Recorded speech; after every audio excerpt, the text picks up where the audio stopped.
Hello, my friends. My name is Russell M. Wright. I'm the founder of superintelligent.ai, and I've been in the SEO and digital marketing space for 23 years. I'm really excited to talk to you about what's going on in the AI revolution, but it's really important that I have a human to human conversation with you because a lot has taken over with AI, as you can see with Silicon Valley and the worldwide competition and the rush towards AGI or super intelligent AI. We're going to talk about what's real and what my company can do for you and why we're the only and not the best. Tech writer and founder of Wired magazine, Kevin Kelly, of whom I am a huge fan, has often said it's best to be the only and not the best. And what I would say is that it's possible to also be both. But by knowing my background and my history, you can understand why there's a unique opportunity to work with myself and my company. So here's what happened. The reason I'm founding superintelligent.ai is when I started in the SEO industry in 2002 and studied with Bruce Clay, who was the master of SEO. In fact, he's sometimes called the father of SEO and invented the term search engine optimization or SEO. It's one of the first couple of people out there. I took his training in Simi Valley in 2003 and learned a lot from him. And one of the main things we learned was site structure, which included things like website silo architecture. And Bruce was the first person to ever talk about that. And inspired by him personally and encouraged by him personally, he thought that it would be a good idea for me to attempt my dream, which was to try to automate website silo architecture so that it could be more easily implemented on a website. And what that allowed is the website to rank for many, many keywords more effectively than trying to build it one page at a time. Okay, so implementing Bruce Clay's original style of high ranking websites was not that easy. You had to go down there and get educated. So when I told him I was going to create an automated software with my business partner, Sue Bell, and a couple of other partners when our offices at the time were in Wisconsin Dells in 2005, he inspired me and egged me on. So that was very encouraging. I find during this transition into the AI revolution, it's a good idea to give credit and citation to your mentors and anybody who's helped you along the way, because we're facing some big changes, both in the search engine retrieval space as well as the digital marketing space. And I would also say probably within the entirety of humanity and how humanity interacts with AI in the mix. So I just wanted to add that because I am going to be dropping a few names here, not just to show some status position of my experience in the field, but also because we're entering into a new time where we really need to raise all the people up in our industry because nobody knows as much as all of us knows. So when Kevin Kelly, author of What Technology Wants, or a title very similar to that, is kind of interesting when he wrote that book. Now technology literally wants something because AI is starting to appear with the new language learning models as if it's intelligent enough to make decisions on its own. And when it comes to the search engines, that's where things are going. Okay. So when we built the website silo architecture systems in the early 2000s, Google was just a child. In fact, I was optimizing website pages before Google actually had its own index that was worthy of mention, before it had any market share at all. The first pages that we were optimizing in early SEO were search engines, were Markov generators, and basic functional search before Google had actually hit the scene was AOL pages we were optimizing and Yahoo pages we were optimizing. So that just shows you how long I've been around in this business. When Google came out, things started to change because they had a better model. The biggest aspect of their model was they didn't want to mess with the homepage, which is simply google.com, and the feeling lucky button was about the only type of button or distraction that Larry and Sergey, the founders of Google, wanted on that page. So after we went and built the company ThemeZoom, which cost many millions of dollars with my partner Sue Bell, the automation of theme clusters became very common. We were the first, and we were the first one to scrape the entire internet and download the entire corpus of keywords. No videos, no audios. And again, in the early 2000s, the internet was not really that big. And might surprise you to know that downloading the entire body or corpus of text on the internet was actually not that difficult. It's a little bit harder now. Google helps us with relevance on these factors by indexing and sandboxing others and then holding other keywords related to different topics and themes so that we're not inundated with choices. Google's job is to provide the most relevance So in the early 2000s, the child that was Google, meaning the early baby, that it wasn't alive. Or remember that movie Number 5, Alive, right? I think it came out in the 80s. The whole idea here is that Google's early version was not artificial intelligence. In fact, they weren't even fully training an artificial intelligence model, although Larry and Sergey both claimed that their end goal was to create artificial intelligence. And Larry, I'm even quoted at a conference I was at with him live. He actually said his goal would be that you could wake up in the morning and say, what should Russell do today? And the search engine, or insert your name, and the search engines would give you the answer. We're fast moving towards that. That's called multimodal artificial intelligence. But that was his vision all along. So when the engines got smarter and smarter, there was a limit to the rankings, and Google's business model was pay-per-click, and it still is.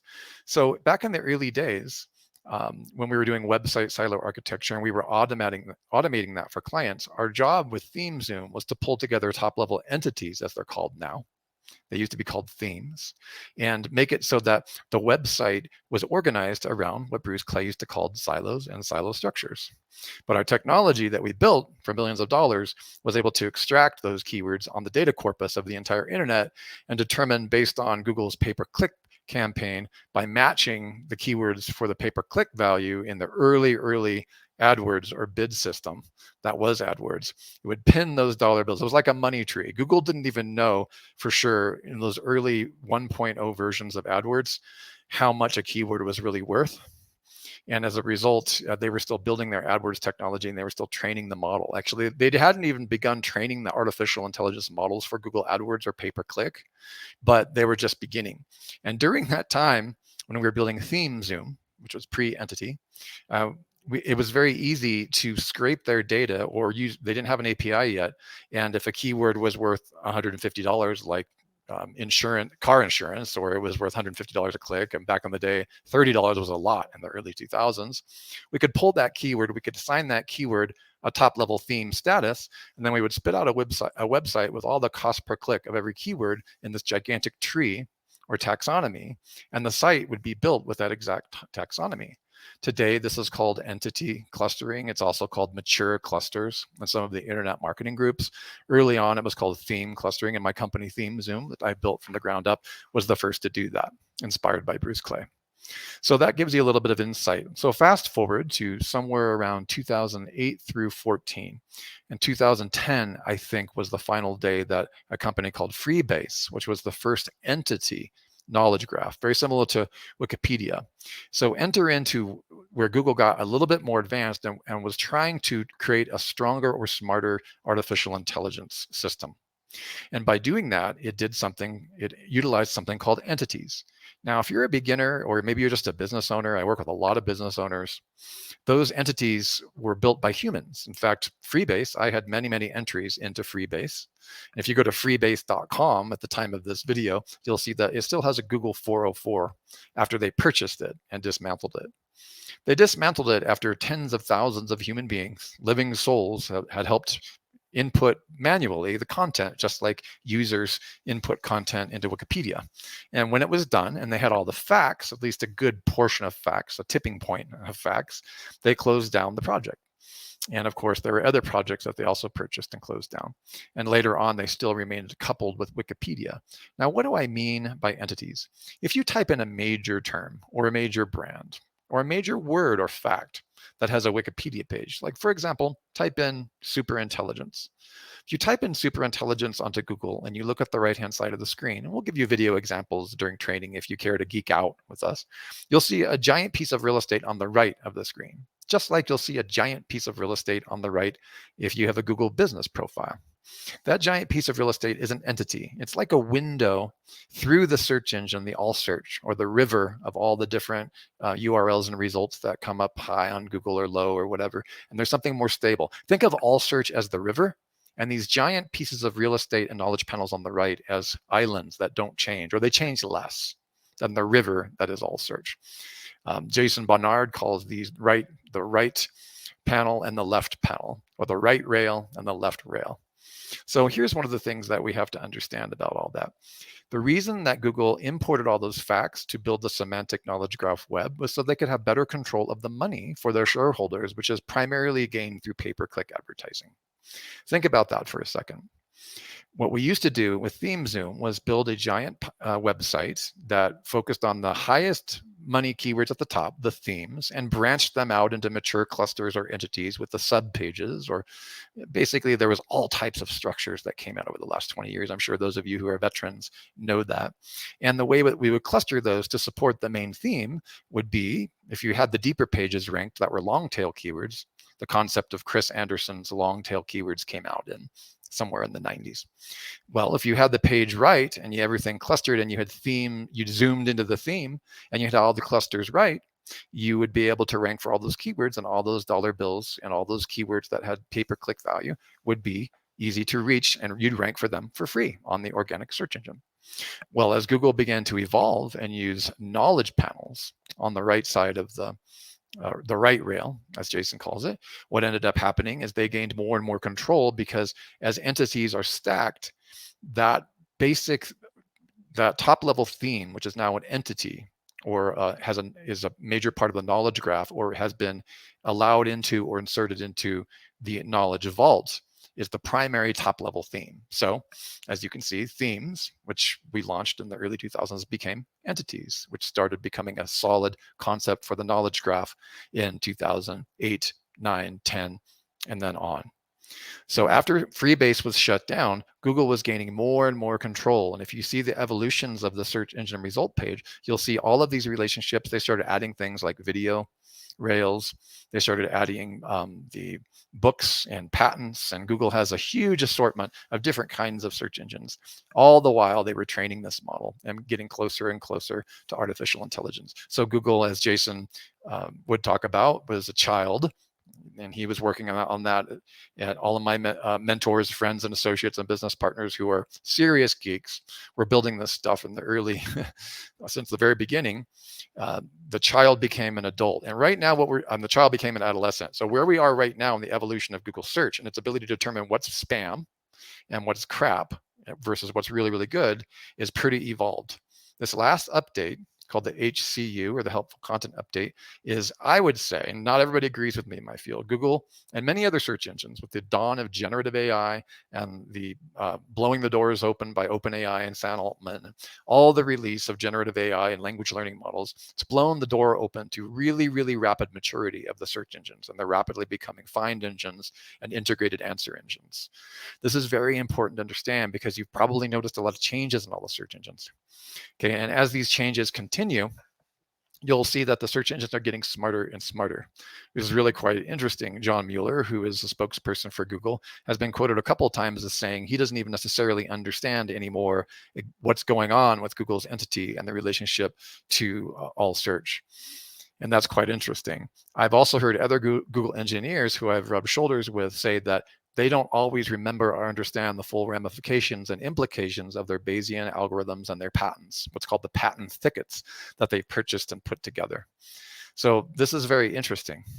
And the point here is that it's not that we're selling science fiction anymore. Science fiction is pretty much the reality, because it's probably very, very soon when Google becomes fully adult, or at least mostly adult. What I mean by that is that it's no longer a Markov generator or a slot machine or some kind of preset rules that it follows to, and everybody as a search engine optimization expert is trying to crack the code and learn all 500 on-page factors and all 500 off-page factors, blend them all together. And if they do it better than any other SEO out there, then they win. Or as Bruce Clay used to say, you don't have to run as fast as the fastest person. You just have to run faster than the lion that's chasing everybody, which is low rankings on the search engine.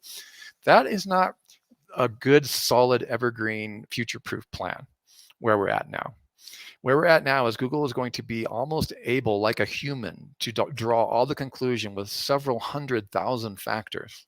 Okay, this is not easy, and it's not easy to hear, especially if you're an SEO. But if you don't get there now, you'll be left behind, because you'll still be what is it? In World War II, there was a Japanese soldier that was left behind, and he wasn't aware that the war was over. So when a rescue crew was sent to him, he kept firing on everybody because World War II was still playing out inside of his head. That's the way that I see it right now, because we have looked deeply into AI, and we've ranked for a lot of the AI terms, and we've played around with this. They are not following any of the rules that anyone's saying. Well, let me just rephrase that. No one single set like EAT or the helpful content update or your money or your life, none of those things are actual ranking factors. In fact, we should probably stop dropping the idea of ranking factors, because it's not really the core function of how things work. And I really can't say that much more about it. Primarily because after ThemeZoom was flipped, and after I disbanded one of my companies and sold another one, what ended up happening is we spent literally tens of millions of dollars, and I was a personal assistant in a skunk's work, business partner and personal assistant with a very, very well-known SEO whose name he prefers to keep quiet. It's kind of redacted for a variety of different reasons. But we spent 5.5, almost 6 years in this research project. And in this research project, we used hundreds of millions, okay, billions of impressions and clicks, okay, of visitors from all types of platforms: Facebook, TikTok, Instagram. Well, Facebook was new because we were in business before Facebook was a thing. And you can see on the website, if you look around, and you'll probably see my videos on every section so I can guide you through. We used all kinds of traffic, and we figured out what's going on with Google. We understand the impression-based search engine. We understand how they use things. We know that SEOs out there use fake clicks and fake impressions and all manner of crazy stuff to try to get things to rank. And I can tell you this, as a veteran of 23 years in this business, Google is very, very smart, and they just got beyond smart. Therefore, super intelligent SEO AI. Impressions are a huge part of what makes KGMID and knowledge panels pop. However, as my friend Jason likes to say, having the knowledge panel in the vault, having your knowledge vault, your identity and your entity and your brand inside the vault, is a very powerful anchor. In fact, as we move into 2024 and beyond, you need to have your brand SERP and your entity, that is your name, your brand, your keyword, in the knowledge vault as a permanent anchor or island in this gigantic, massive flowing stream of all search. In fact, I predict that all search results that you find in the all search on Google will become a real-time movement. In other words, you'll wake up one morning and find the rankings have completely changed, and everything will be exposing and ranking and moving around on the search engine result in real time, while the knowledge vault and the knowledge panels are earned processes that have to be managed.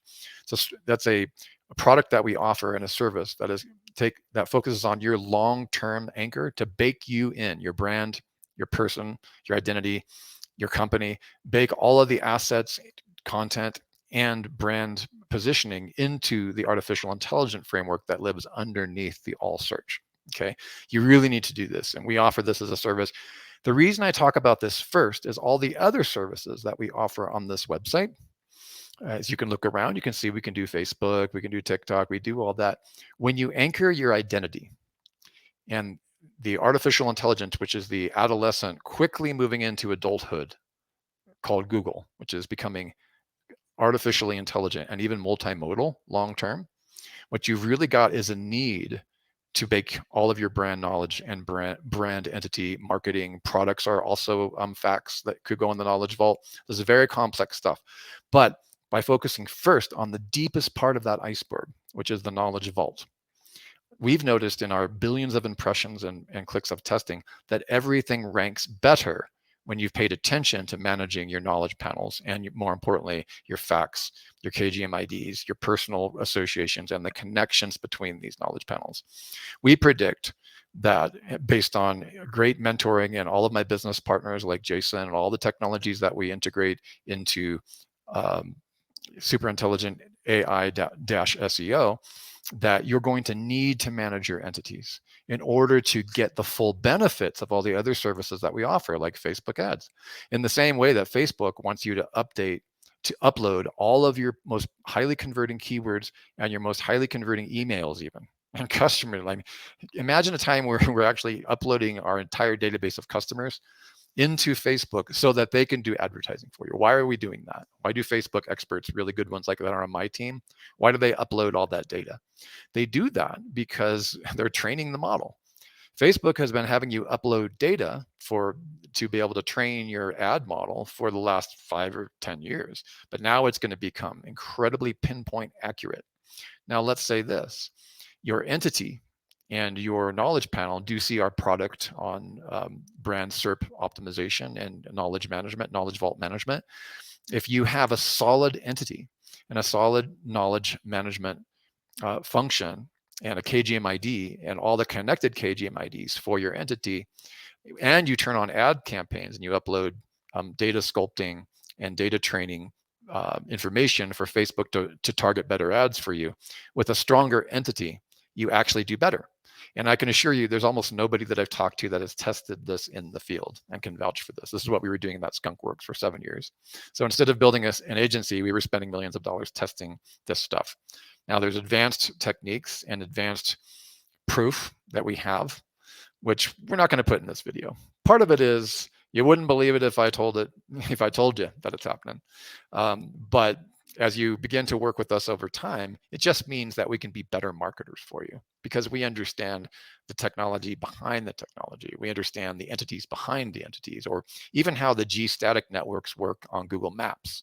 And in fact, there's a lot of discussion about how Google Maps are going to merge with your entities or knowledge panels. You're going to see a deep-seated wisdom and intelligence that begins to come out of the search engine results as a result of Google upgrading the knowledge graph and enhancing the knowledge vaults and moving generative AI as not only an output, but an input to train a more advanced models. And that's all. We're geeking out here, but that's all I'll say here. But the main thing for you to understand is that when you talk to me and my team and you hire us for something, we're going all the way deep into the subterranean ocean to make sure that your whole plan makes sense. We take the long-term approach.